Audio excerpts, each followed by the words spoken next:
Quinta Sinfonia, de Beethoven. Uma das músicas clássicas mais tocadas no mundo todo. No palco, a Orquestra Sinfônica do Estado de São Paulo. Primeira vez que eu assisto uma regente ao vivo com a Orquestra aqui de São Paulo, eu estou muito emocionada. Agora é o violino, agora é o violoncelo, e aí você vai identificando cada instrumento numa harmonia só, isso me encanta. Eu acho que a música, ela massageia a gente por dentro.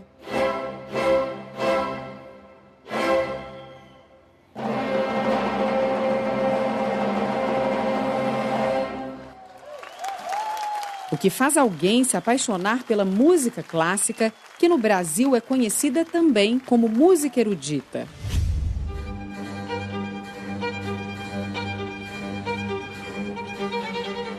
Meu nome é Sara, tenho 28 anos e toco na Orquestra Baquiana Filarmônica.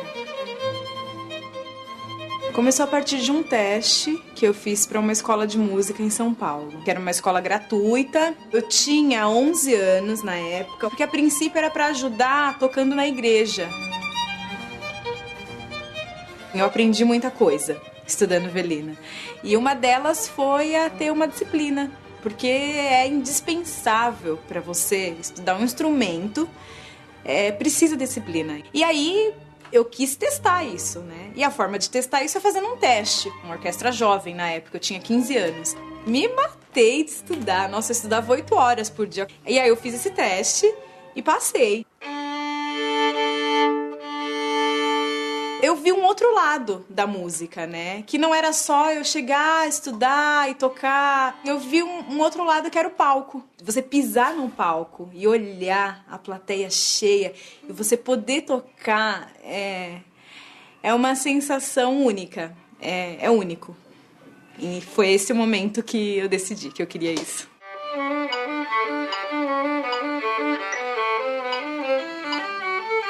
Você precisa ter muito interesse por aquilo, pelo instrumento, pela música, para que aquilo sempre seja novidade para você. Ter muita determinação.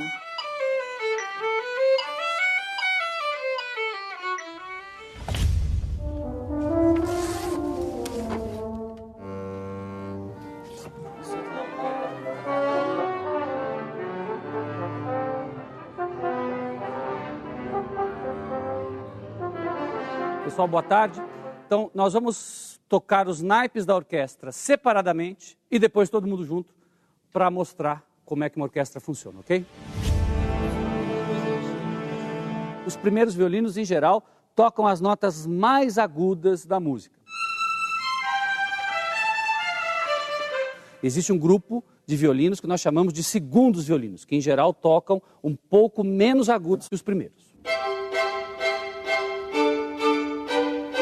As violas são um pouco maiores que os violinos e, portanto, têm um som mais grave.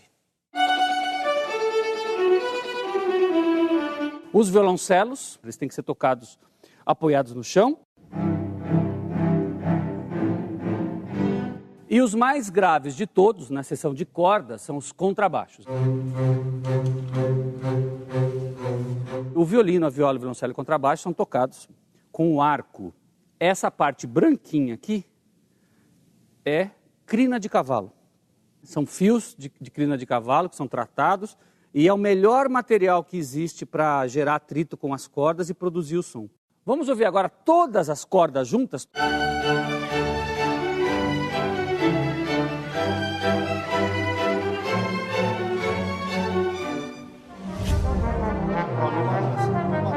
Ali no meio ficam os instrumentos de sopro feitos de madeira. Eu vou começar pelo oboé. É um tubo de madeira, ela é ébano, que é a melhor madeira para se fazer o oboé.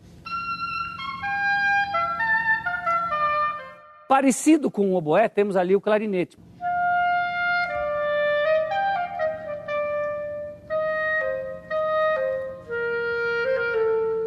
Já o fagote é um tubo enorme, por isso ele consegue fazer notas bem mais graves, né?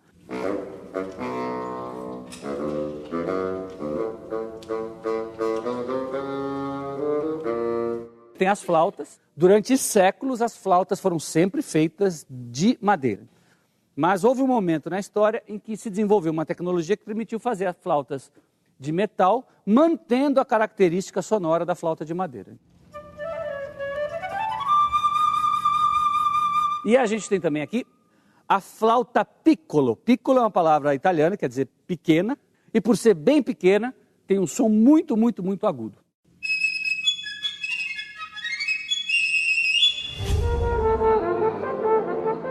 Os instrumentos de sopro também podem ser feitos de metal. Eles ficam mais para o fundo da orquestra.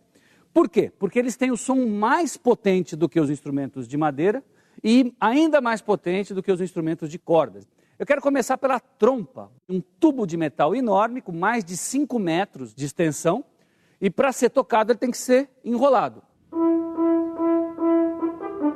Agora eu vou passar para o trompete. Ele é bem menor do que a trompa.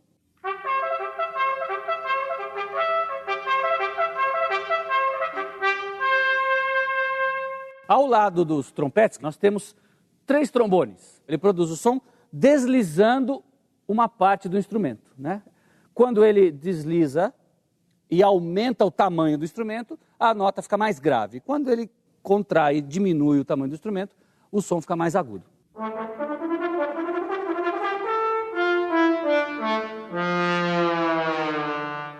E finalmente a gente tem a tuba. É o instrumento mais grave da seção dos metais, equivaleria aos contrabaixos, né? Muitas vezes a tuba e o contrabaixo tocam as mesmas notas na orquestra, né? Um ajudando o outro a fazer um som potente.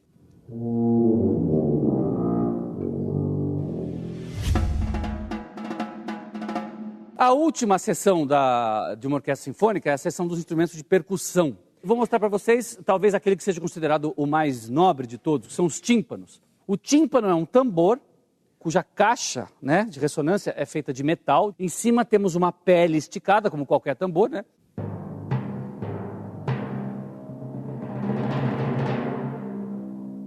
Uma outra seção são os pratos. Quando ele bate um prato no outro, faz um som bem forte, bem brilhante. Uma orquestra sinfônica pequena tem pelo menos 60 músicos. E uma orquestra grande pode chegar a 100, 110 músicos. E agora a gente vai tocar esse trechinho que vocês ouviram separadamente, com violinos, flautas, etc. A gente vai tocar com a orquestra toda, todos os instrumentos ao mesmo tempo.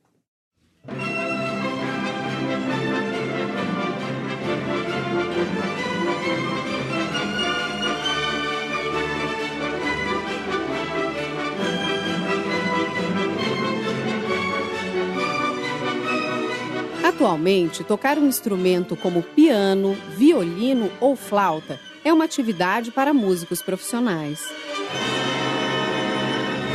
Mas nem sempre foi assim. Nos séculos 18 e 19, a Europa vivia um tempo de grandes revoluções na política e na economia.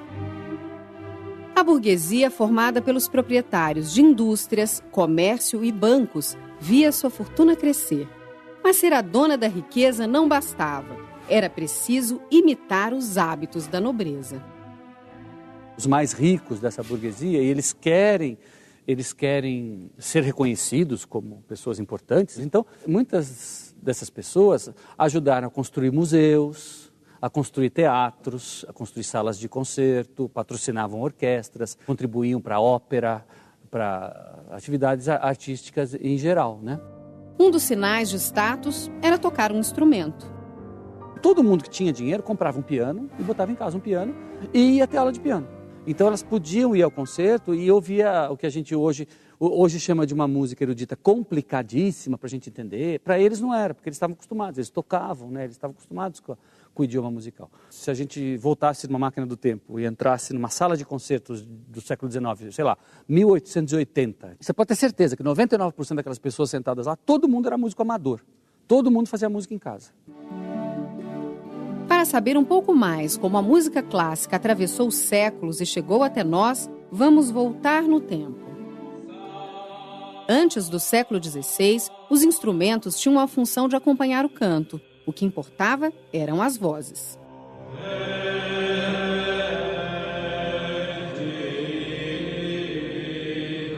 Os corais ainda continuariam muito presentes durante séculos, principalmente nas cerimônias religiosas. Um grande compositor de música acompanhada por vozes foi Bach, que viveu no início do século XVIII. Ele escreveu várias missas e cantatas e produziu para instrumentos variados, como violino, cravo e órgão.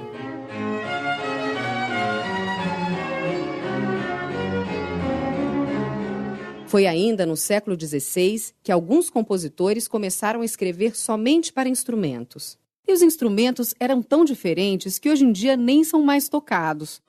Clavicórdios, cornetos e alaúdes. No século XVII surgem pela primeira vez gêneros musicais puramente instrumentais. Os músicos eram pagos pelos reis e aristocratas, e era para eles que as orquestras tocavam.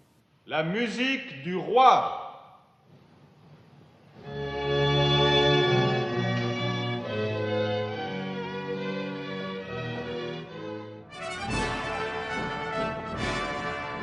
O compositor italiano Claudio Monteverdi foi um dos primeiros a definir quais instrumentos deveriam tocar a obra.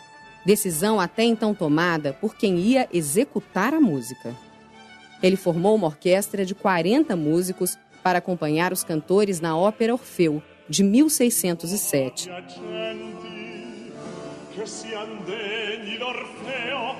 A ópera, mistura de música e teatro, surgiu na Itália alguns anos antes, se expandiu por toda a Europa e ganhou popularidade.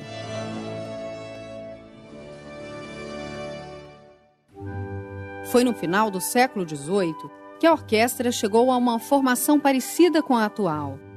A música clássica saía das igrejas e salões dos aristocratas para os teatros e espaços públicos. Esse hábito que a gente conhece hoje de ir a um concerto, sentar para ouvir música, não existia até na cultura humana, né? A música era usada só para rituais, fosse um ritual religioso, para um casamento, para um batizado, para um funeral. O que o ser humano descobriu no século XVIII é que, além disso, a música servia também para ser apreciada, para ser desfrutada pela sua própria beleza. Mozart,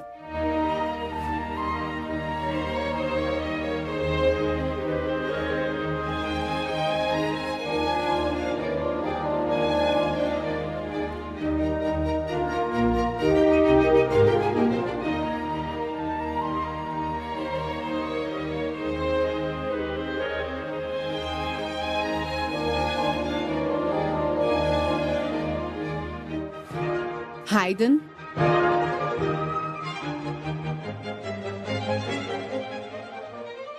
Beethoven.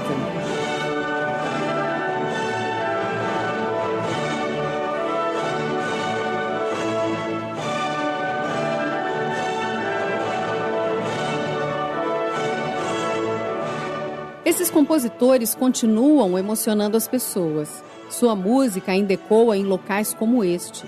A Sala São Paulo está entre as melhores salas de concerto do país. O teto se movimenta de acordo com o tipo de música executada. Uma das atividades realizadas aqui é o concerto didático. Na plateia, alunos e professores de escolas públicas. O objetivo é ensinar a ouvir. Bom dia.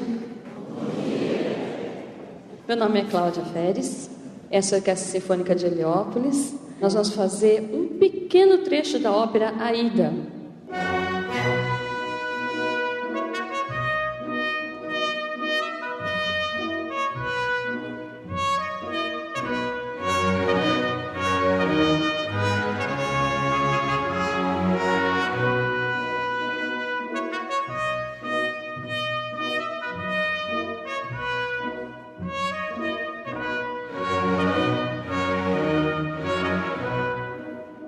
A mão direita, basicamente, o que ela faz é o pulso da música. Pá, pá, pá, pá, pá, pá. Ela fica fazendo isso. E a mão esquerda, ela vai dar as entradas, ela vai fazer a dinâmica, vai fazer forte.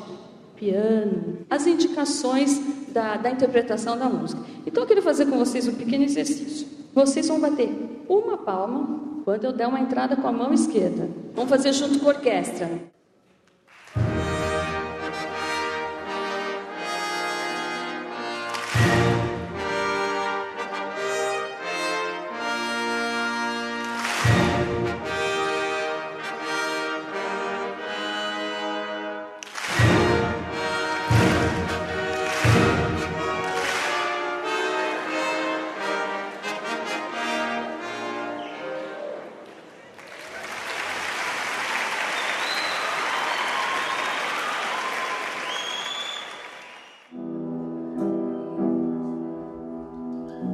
Leandro Oliveira foi para a universidade estudar música. Seu instrumento é o piano, que ele toca desde criança. Leandro também é compositor.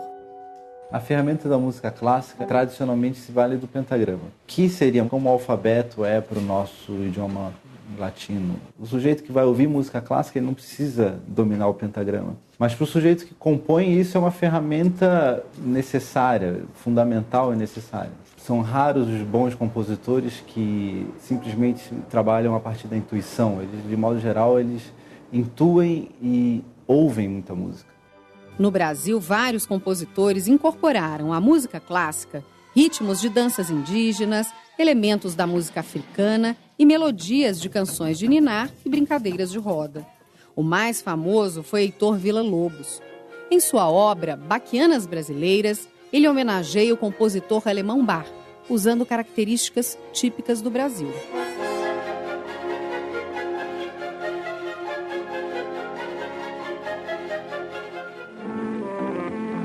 A influência dos ritmos e canções populares na obra de Villa-Lobos está presente até nos títulos.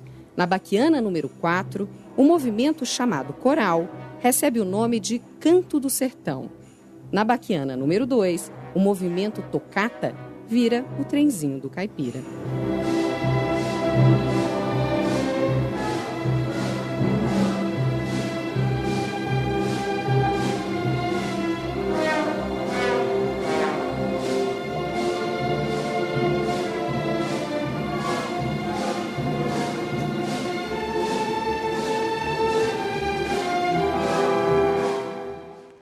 No século XX, a música clássica foi influenciada diretamente pelas novas tecnologias, como o cinema, a gravação de música em discos, fitas e CDs. Grandes compositores começaram a produzir trilhas para os filmes.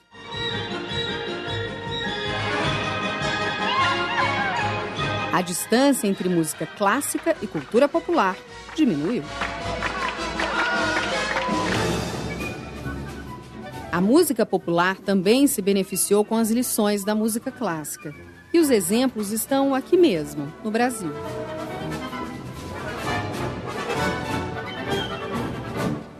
Vários dos nossos músicos começaram a carreira tocando os clássicos. Um compositor importante, como Tom Jobim, teve aulas de piano e violão com um professor alemão, que formou uma geração de maestros e músicos de orquestra. Antônio Carlos Jobim.